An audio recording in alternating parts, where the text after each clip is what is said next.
challenges. On the foreign scene, US-Iran tensions escalate over Strait of Hormuz. In sport, Nigeria's under-18 boys qualify for 2026 Afrobasket. I am Princess AKZ. Now details of the news.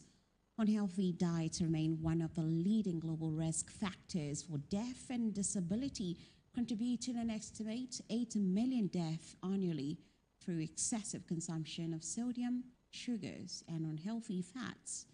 In Nigeria, the challenge is even more complex, with the country facing a triple burden of undernutrition, overnutrition, and micronutrient deficiency. Recognizing the critical role of government in shaping healthier food environments, the Bureau of Public Procurement, BPP, has unveiled the national guidelines for public procurement of food and related services at the official launching ceremony in Abuja. The report. The landmark framework aligns with the principles of the World Health Organization, the Public Procurement Act 2007, and is intended to promote healthy diets, ensure food meets national nutritional standards, prevent diet-related diseases, and standardize sustainable standards for food served in public institutions while boosting the agricultural sector by prioritizing locally produced food. The true value of public procurement cannot be measured by price alone. It must equally be measured by the quality of outcomes delivered to citizens. Safe food, nutritious meals, responsible sourcing, quality assurance, accountability, and effective contract management are therefore not optional consideration. They are essential public responsibilities. Stakeholders at the event took turns in pledging their support for the sustainability of the initiative, as the guidelines would apply to school feeding programs, hospitals, government agencies, correctional facilities, and the hospitality sector.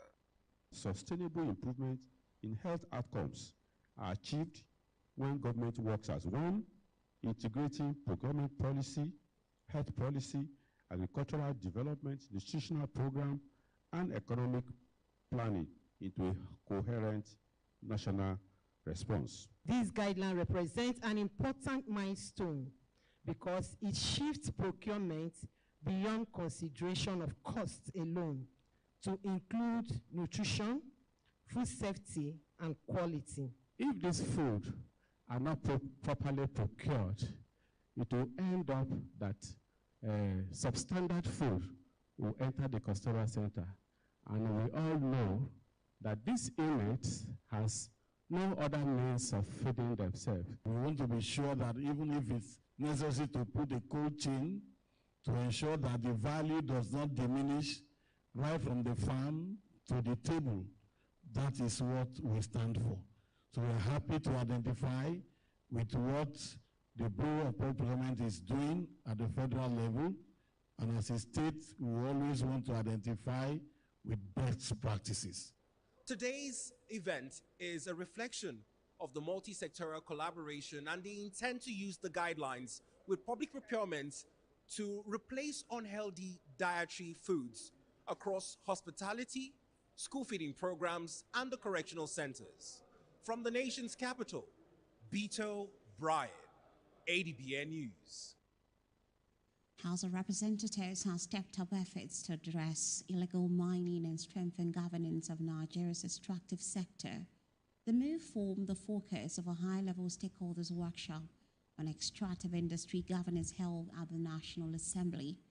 Illegal mining, weak enforcement, and illicit financial flows have continued to undermine Nigeria's mineral resources, with lawmakers warning that the trend threatens national security and economic growth. The decisions and inputs that will emerge from these technical sessions will shape the future of Nigeria's mining sector for the next generation. Let me conclude by reminding us all of the ultimate objective of this legislative intervention. Chairman, House Ad Hoc Committee on Mineral Exploitation, Security and Anti-Money Laundering. The illegal mining challenge sits on the intersection of law, security, finances, community livelihood, and governance. It requires all of us. Regulators, security agencies, financial intelligence, institutions and state government, traditional institutions and licensed operators, civil society to pull up together for this same direction. This is very reason for today's interaction. Stakeholders say tackling the challenge requires stronger collaboration among governments, regulators, security agencies, and mining operators alongside policies that promote transparency and responsible mining. Thank you very much, everyone here, for acknowledging and recognizing the fact that there is in fact a need to close the policy gap, the legislative gap between policy, legislation, and impact. And my appreciation goes to the Mr. President, because I look at the activities that happen in AFNI by throwing challenge to Nigerians, that now it is our duty to come up with modalities how we are going to build up the mining sector. The committee says stakeholders' input will guide its final report to the House. President Bola Ahmed Tinubu says his administration remains committed to integrating satellite communities into the Federal Capital Territory's development framework as efforts continue to bridge the infrastructure gap between the city center and outlying communities. The president stated this during the flag-off of the construction of the access road linking Tunga-Madaki to the Abuja-Kaduna Expressway through Zuba. Represented by the Speaker of the House of Representatives, Right Honorable Tajuddin Abbas, President Tinubu described the project as a key component of the renewed hope agenda aimed at ensuring that resident, rural and suburban communities enjoy the same level of development and opportunities available within the city center.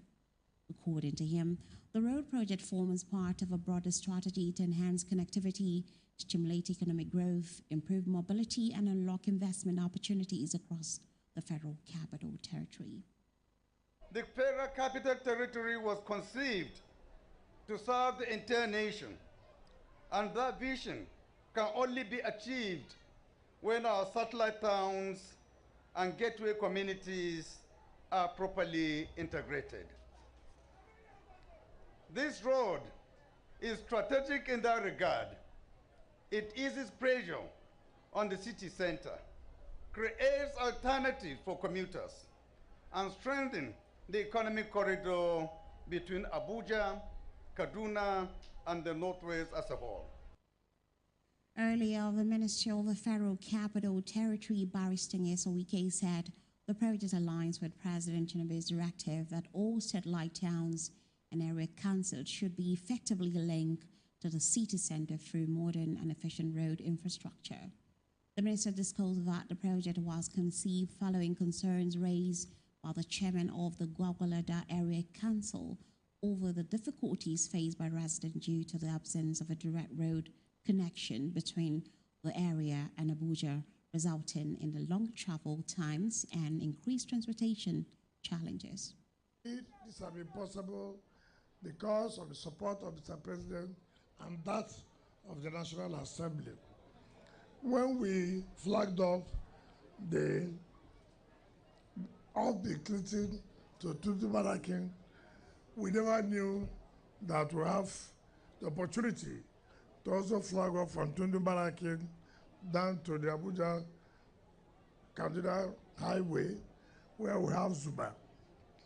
Well, after the area council election, the chairman, the newly chairman then now was Bill Swardy, approached me and said, look, coming from Zuba to Abuja, you need to pass Gwagwalada. And I said, well, what do we do? He said they will require us to continue from this Tundu-Madaki down to the Abuja Kaduna Highway. Of course. In a vote of thanks, the Minister of State for the FCT, Dr. Maria Mahmood, described the road project as yet another demonstration of the Tinubu administration's commitment to extending critical infrastructure and economic opportunities to underserved communities. Nigeria and the United States have reaffirmed their commitment to strengthening bilateral relations at a time when security concerns, migration policies, and shifting global alliances continue to shape international diplomacy.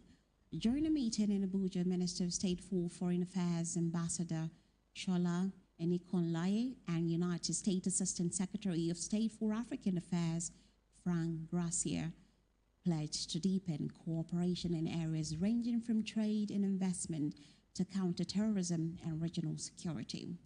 Ambassador Enikonlaye highlighted progress made through the Nigeria-United States Joint Working Group and announced preparations for another round of high-level bilateral talks scheduled for Washington, D.C. in August. He stressed that Nigeria remains committed to strengthening law enforcement, prosecuting terrorism-related offenses, and protecting vulnerable communities affected by insecurity. Nigeria and the United Nations are seeking new ways to finance the Sustainable Development Goals as concerns grow over declining international development assistance and the approaching 2030 deadline for achieving the global targets. The call came during the Joint Steering Committee meeting of the United Nations Sustainable Development Cooperation Framework in Nigeria, where government officials and UN representatives reviewed progress and challenges in implementing the SDGs. The meeting forms part of the framework guiding cooperation between Nigeria and the UN towards sustainable development priorities. Minister of Budget and Economic Planning Abubakar Atiku Bogudu said Nigeria's recent economic reforms have helped free up resources for development spending, but stressed that government funding and traditional donor support alone would not be enough to achieve the SDGs. There is a lot of scaling issue. We know what to do. We know where the challenges are. But it's just that the quantum of resources required to do is not readily available, or even where it is available, not in terms. So because there is scale, there is history, there is examples, we are confident that with the support of the United Nations systems, we can generate innovative, creative ideas that can help unlock that flow of private capital that will achieve the scale. The UN resident coordinator in Nigeria echoed those concerns, warning that shrinking global aid flows and growing pressure on multilateral institutions are making development financing increasingly difficult worldwide. Recent UN assessments have also highlighted mounting pressure on development funding amid global economic and geopolitical challenges. Everywhere in the world, you are seeing poverty, inequality, and economic hardship keeping back so many people that you wonder, are we talking about the same humanity?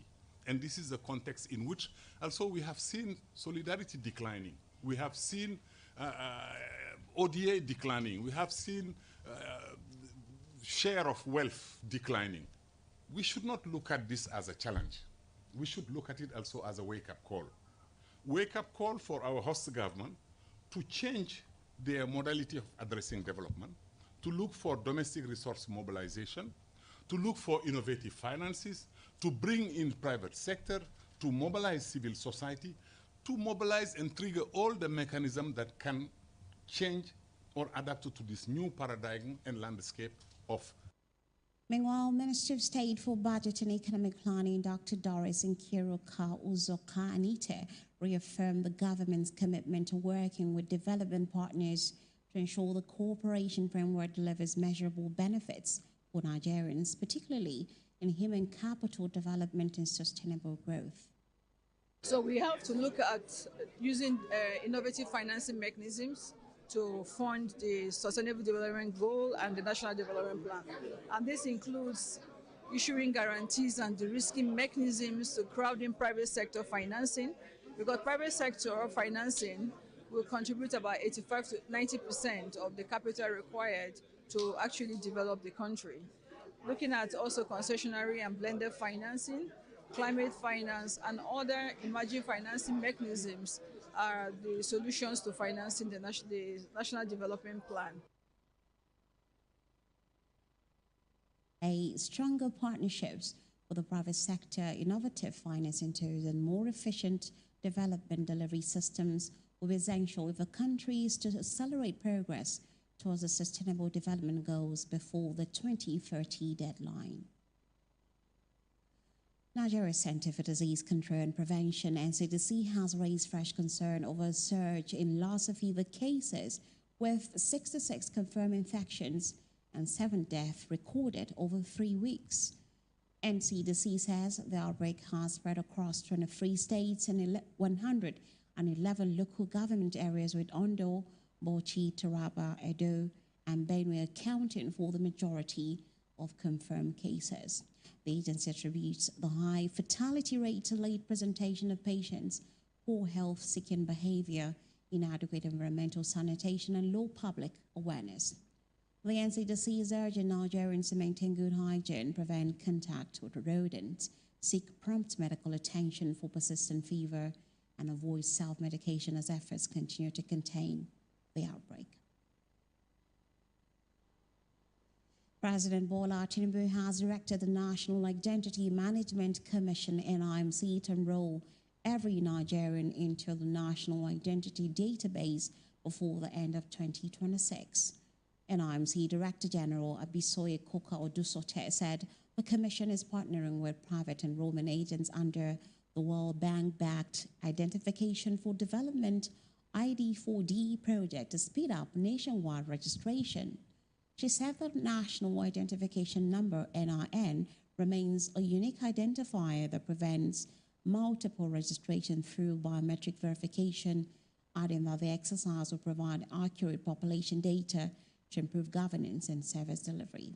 The directive follows the signing of the NIMC Act 2026, which reinforces the one person, one identity policy and makes the NIN the primary identity credential for assessing key government and private sector services. The federal government has suspended a proposed increase in registration fees for the 2027 WAEC and NACO senior school certificate examinations following public backlash.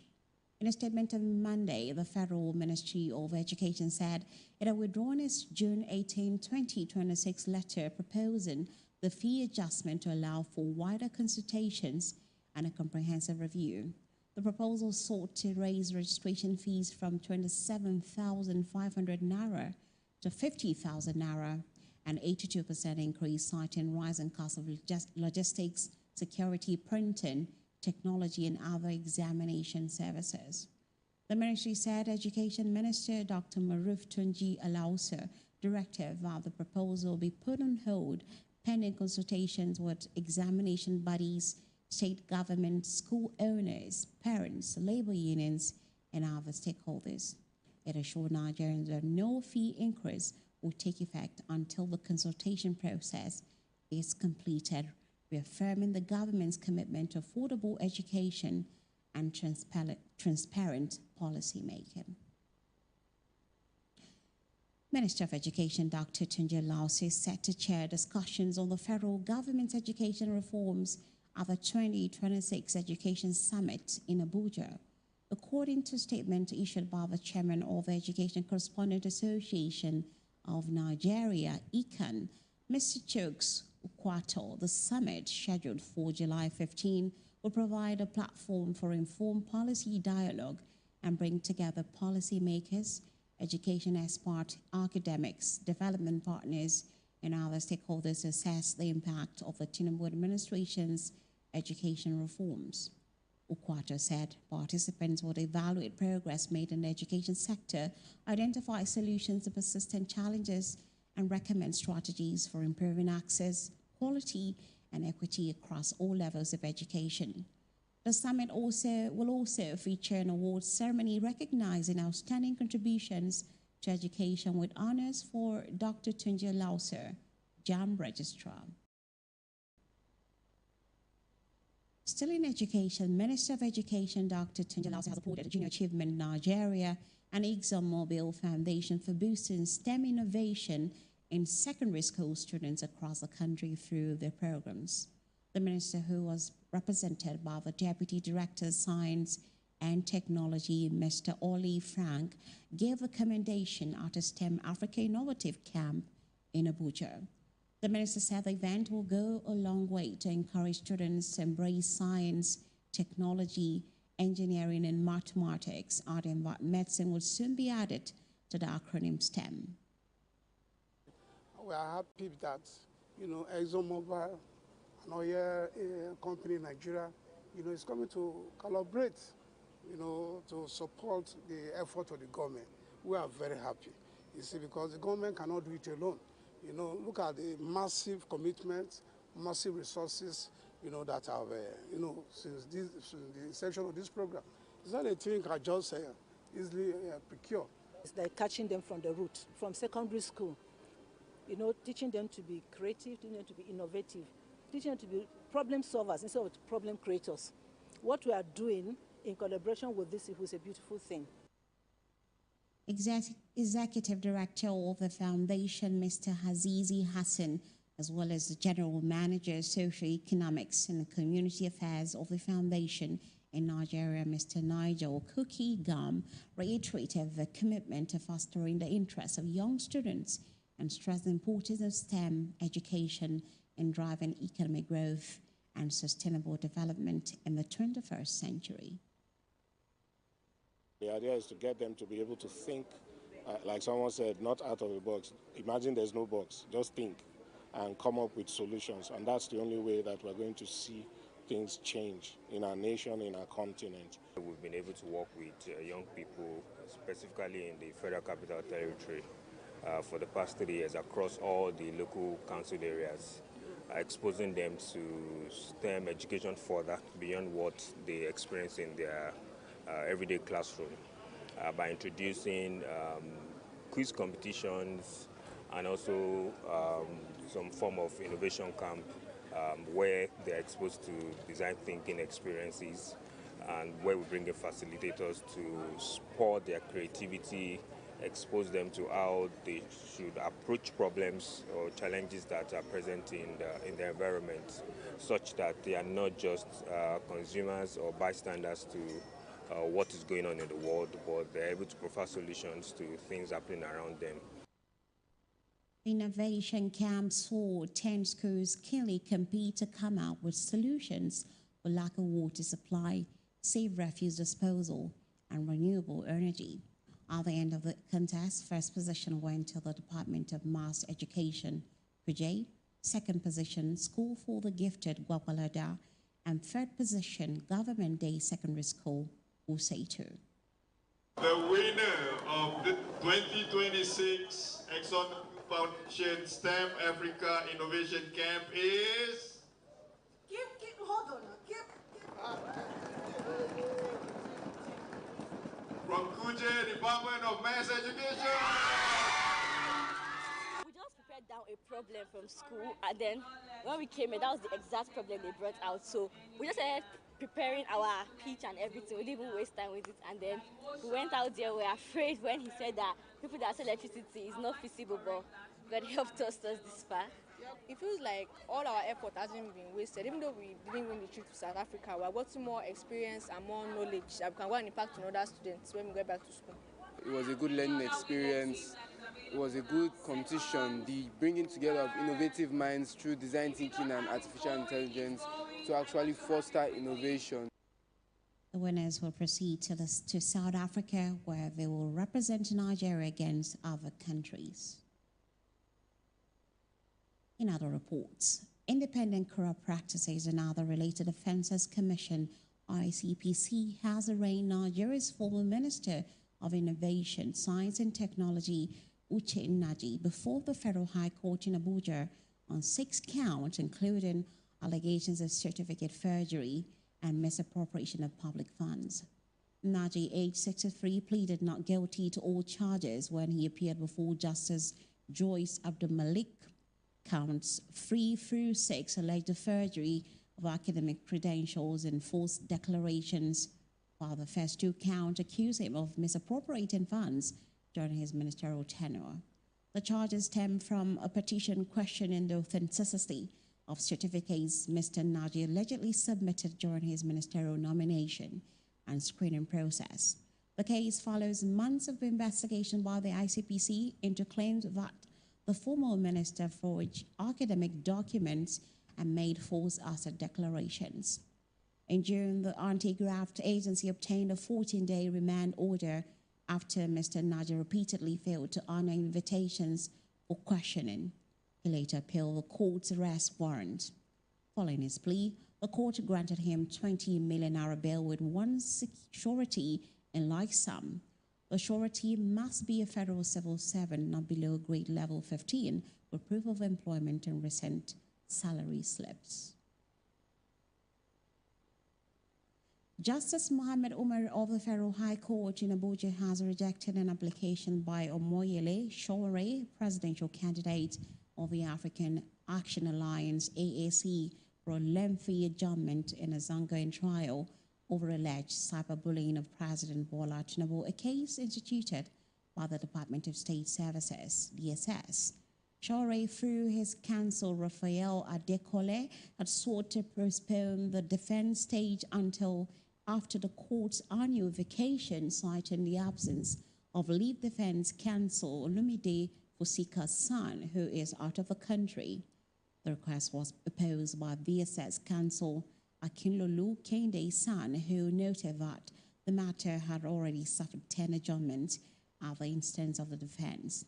He urged the court to uphold his earlier order for accelerated day-to-day hearing under the Administration of Criminal Justice Act, ACJA 2015. In a brief ruling, Justice Umar declined the application and directed Sowore to appear in court on July 16 for the continuation of his defense. The development comes after Showere's first defense witness, lawyer Deji Adeyanju, testified earlier in the proceedings. Moving on, FCT Police Command has arraigned 3 suspects before the FCT High Court in connection with the alleged murder of Adimike Godwin in the Guzape area of Abuja. According to a statement signed by the command's police public relations officer, SP Josephine Ade, the suspects are facing charges of criminal conspiracy, culpable homicide, and other offenses following the death of the victim on the 15th of May 2026. The statement said the case followed a detailed police investigation after the deceased was found with multiple stab wounds in a residence. The court has remanded 3 defendants to the Silija Correctional Center. The matter has been adjourned to the 30th of September 2026, while the FCT Police Command reaffirmed its commitment to ensuring justice for victims of crime and upholding the rule of law. Away from that, Kano State Police Command says it has intercepted 123 vehicles with covered, defaced, or no registration plates under its ongoing operation Clean Plates, with all offending drivers now facing prosecution.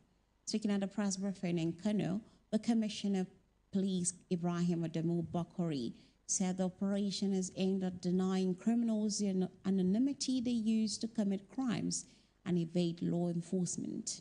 The police boss also announced the arrest of a suspect who allegedly attempted to escape after his unregistered vehicle was stopped. A search of the vehicle led to the recovery of a pistol, suspected cannabis, a knife, lithium batteries, and a vehicle believed to be stolen.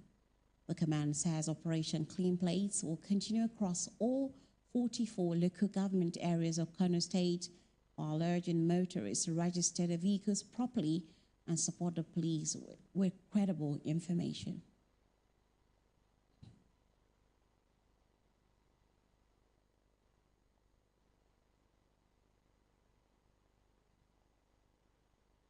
Troops of Sector 7 Operation Enduring Peace have intercepted a suspected arms trafficking syndicate and recovered illegal weapons during an intelligence-led operation in Kaduna State. The operation carried out at the Samaru checkpoint in Zango Kataf local government area led to the interception of a Mercedes-Benz vehicle conveying 3 locally fabricated AK-47 rifles and 4 submachine guns concealed inside the vehicle. The Nigerian army said 1 suspect was shot while attempting to escape and is receiving treatment, while preliminary investigations indicate the weapons were being moved from Jos, Plateau State, to an intended recipient in Niger State. The army reaffirmed its commitment to curbing illegal arms proliferation and dismantling criminal networks, while urging members of the public to continue providing timely and credible information to security agencies. You're watching Adbn News at 7. Stay with us. We'll have more stories coming after this break.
Every second, a story breaks.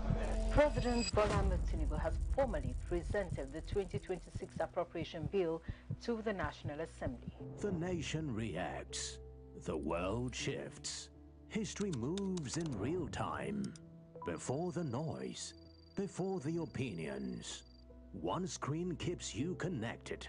From the headlines shaking the nation to the stories everyone talks about tomorrow. Stream anytime, anywhere. When the story matters, you know where to turn. Adbn. A part of you.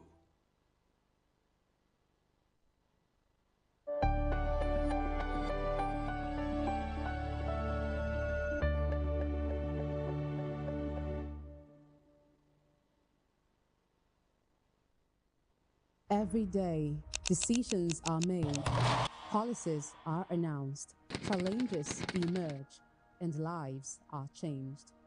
But beyond the headlines, beyond the politics, beyond the noise, are the conversations that matter.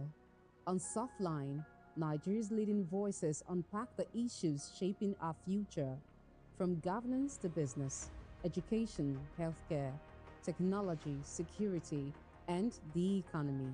Real conversations, expert insights, solutions that move the nation forward. Because understanding today's decisions shapes tomorrow's opportunities. Now airing 4 p.m. every weekday and Saturdays. Softline, where informed decisions begin.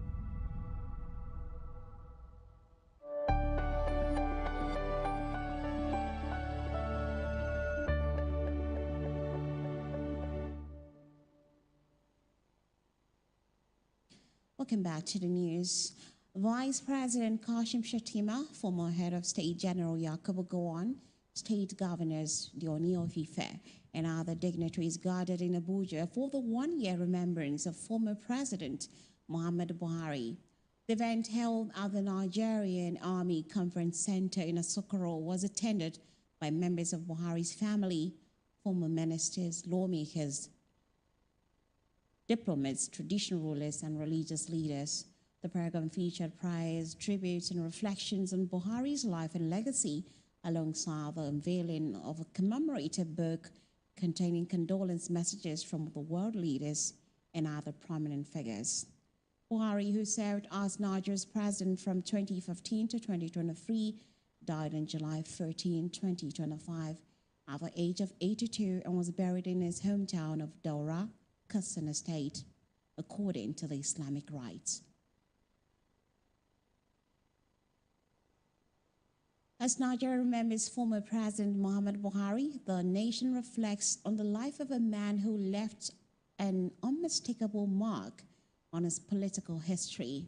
From his emergence as a military head of state in the 1980s to his return decades later as a democratically elected president, Buhari's journey spans some of the country's most defining moments. His years in public service inspired admiration from supporters, criticism from opponents, and enduring debate over the legacy he leaves behind. Today, as tributes continue to pour in from across Nigeria and beyond, many are reflecting not only on the offices he held, but also on the impact of his leadership across generations. Our correspondent now looks back at the life and leadership and legacy of Muhammad Buhari. For over 5 decades, his name echoed through Nigeria's corridors of power. First, as a soldier, then a ruler, then a returner.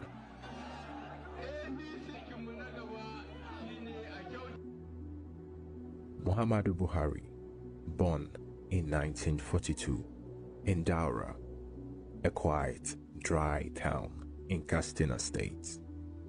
He joined the Nigerian army at 19 and quickly rose through its ranks. Good afternoon, gentlemen. Please sit down.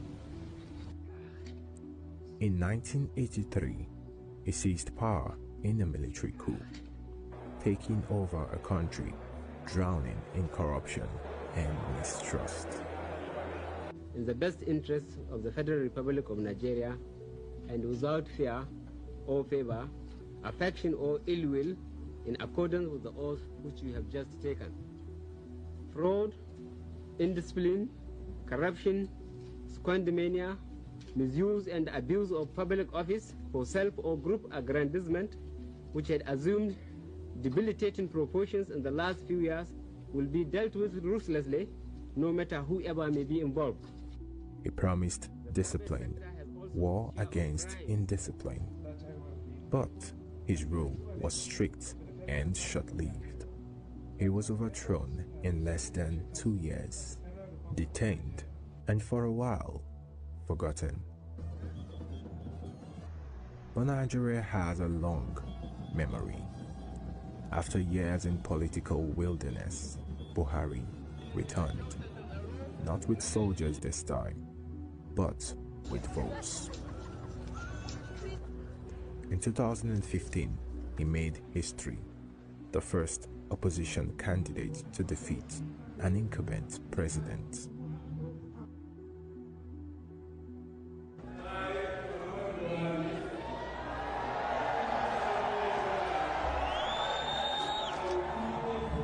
He came back older, slower, but focused on 3 promises: security, anti-corruption, and rebuilding the economy. His administration was met with complex challenges: Boko Haram, banditry, inflation, youth unrest. He launched reforms, projects, policies. Some worked, others did not. This country is for us. It is not for the government. In moments of public anger, he often chose silence. His critics saw distance. His defenders saw discipline.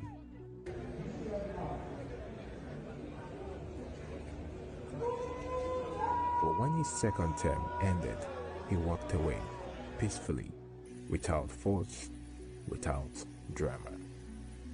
He returned to Daura, not as a ruler, but as a man, with a legacy that still stirs debates. He was not the change everyone prayed for. He was not the failure everyone accused him of. He was something in between, a man who carried power with discipline and left when his time was done.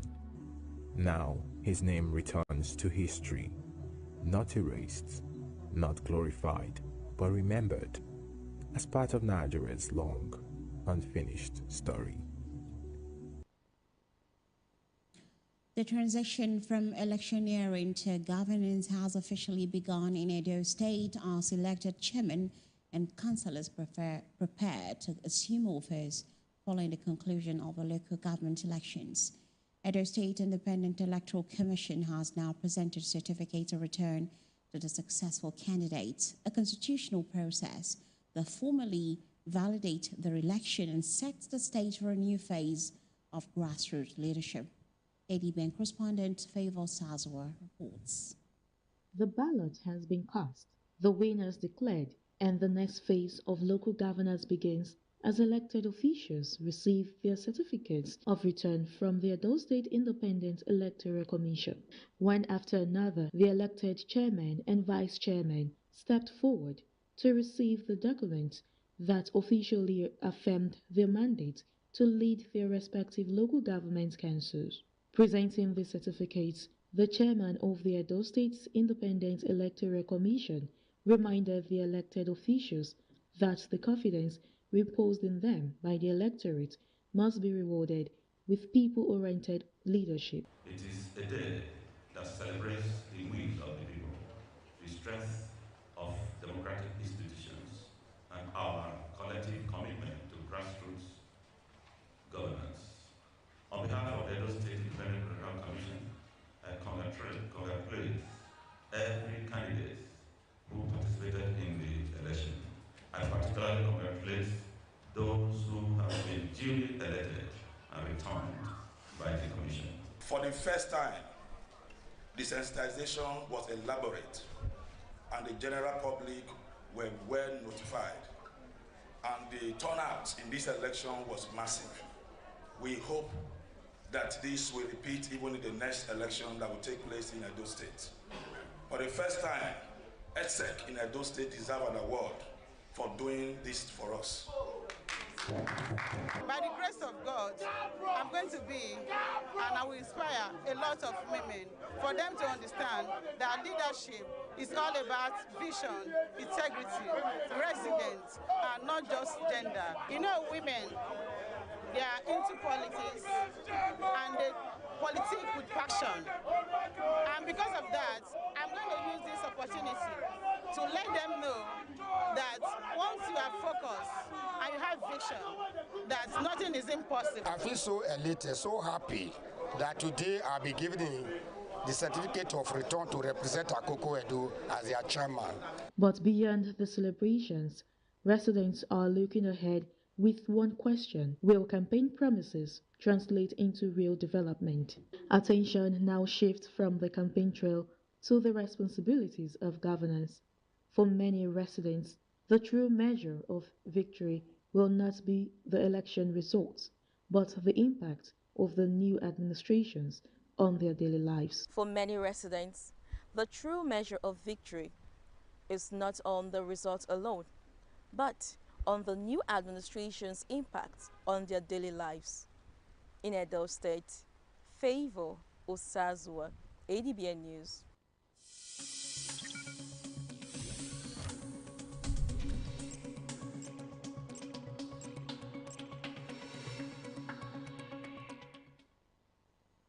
And now to business. Nigeria exceeded its OPEC crude oil production quota in June 2026, producing an average of 1.56 million barrels of crude oil per day, alongside 0.18 million barrels of condensates, bringing total daily output to 1.74 million barrels. The Nigerian Upstream Petroleum Regulatory Commission, NUPRC, said The crude oil output surpassed OPEC's 1.5 million barrels per day quota by 4%, marking the country's fourth consecutive month of production growth. The Commission noted that June's crude oil production was Nigeria's highest since April 2020, while peak combined crude and condensate output reached 1.89 million barrels per day, highlighting the country's potential to achieve the 2 million barrels per day target. NUPRC attributed improved performance to stable operations across producing assets, the absence of major pipeline disruptions, and increased efficiency in crude oil evacuation. Nigerian naira traded at 1,382.33 naira to the United States dollar at the official Nigerian foreign exchange market on Monday, July 14, 2026, according to Central Bank of Nigeria market data. The local currency remained relatively stable compared to the previous official rate of 1,379.62 naira recorded in July 10. At the parallel market, the dollar exchanged about 1,410 naira for buying and 1,425 naira for selling, with rates varying across locations and dealers based on demand and supply. Plateau State Governor Caleb Mutfwang has inaugurated the Plateau Potato Value Chain Project in Mangu local government area aimed at making the state's Nigeria leading hub for potato production, processing, and value addition.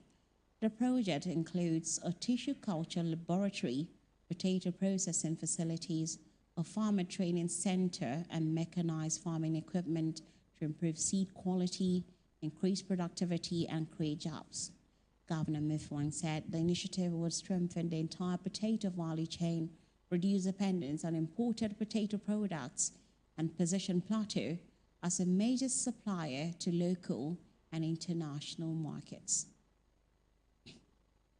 He also announced plans to begin local production of potato chips and flakes and integrate value-added potato products into the state's school feeding program to boost farmers' incomes and improve nutrition.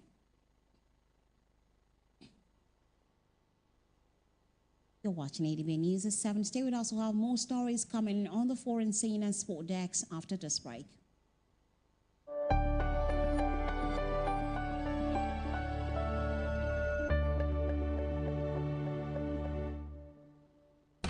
Abuja is rising. The Federal Capital Territory keeps moving forward with purpose, progress, and renewed hope. Join the Federal Capital Territory Administration as we continue to celebrate the commissioning of landmark projects and flag off new ones under the visionary leadership of President Bola Ahmed Tinubu GCFR by the Honorable Minister of the FCT, His Excellency Barrister Nyesom Ezenwo-Wike, and Honorable Minister of State FCT Dr. Maria Mahmood in commemoration of the 3rd anniversary of the administration of Mr. President, Day 25.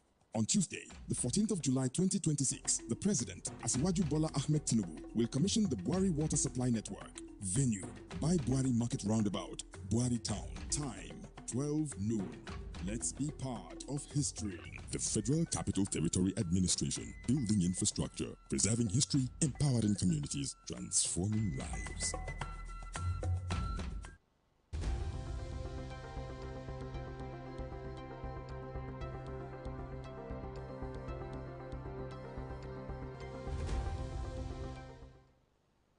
Welcome back. On the foreign scene, tensions between the United States and Iran have intensified following fresh military exchanges over the strategic Strait of Hormuz, raising concerns about a wider regional conflict.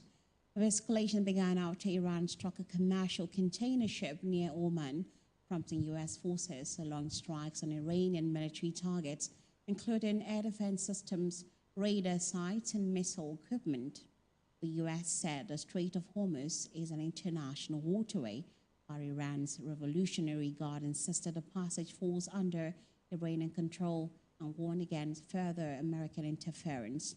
The renewed confrontation has stalled diplomatic efforts and heightened fears of disruptions to global energy supplies and international shipping through one of the world's busiest oil transit routes. West African Health Organization WAHO has marked its 39th anniversary, highlighting nearly 4 decades of efforts to strengthen healthcare systems and regional health cooperation across the ECOWAS region. At a commemorative event in the Gambia, the organization reflected on its achievement in disease control, health financing, maternal and child health, and regional policy coordination, while aligning priorities for the future. Our correspondent reports. The West African Health Organization, the specialized health institution of ECOWAS, is celebrating 39 years of promoting regional health integration and improving healthcare delivery across West Africa. Established on the 9th of July 1987, WAO has played a central role in coordinating regional responses to major public health challenges, including malaria, Ebola, Lassa fever, and the COVID-19 pandemic, while supporting member states to strengthen healthcare systems. Speaking during the anniversary commemoration, Director General Dr. Melchior Assisi said the organization remains resilient despite institutional changes with a demanding regional environment. L'organisation a ainsi poursuivi ses activités dans les domaines du renforcement des systèmes de santé tout en portant un plaidoyer régional fort en faveur de l'allaitement maternel exclusif durant les 6 premiers mois de naissance. De la mobilisation des ressources domestiques durables et sanctuarisées pour le financement de la santé et la diffusion de la politique régionale de la santé communautaire. The Director General also highlighted what he described as a landmark moment for regional health integration following the 27th Assembly of ECOWAS Ministers of Health held in Freetown, Sierra Leone. À l'aube de la 104e décennie d'existence, l'Organisation ouest africaine de la santé dispose aujourd'hui de bases solides pour relever les défis de demain.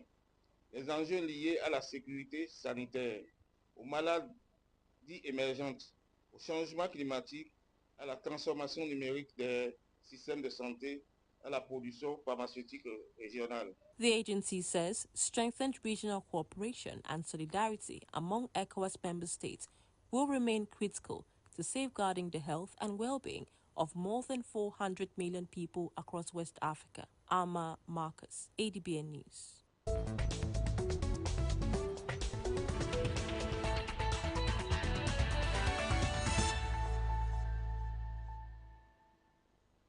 And now to sports. Nigeria's under-18 men's basketball team completed a flawless campaign at the FIBA Africa Zone 3 under-18 qualifiers in Ouagadougou, Burkina Faso, to emerge Zone 3 champions and qualify for the 2026 FIBA under-18 AfroBasket in Côte d'Ivoire.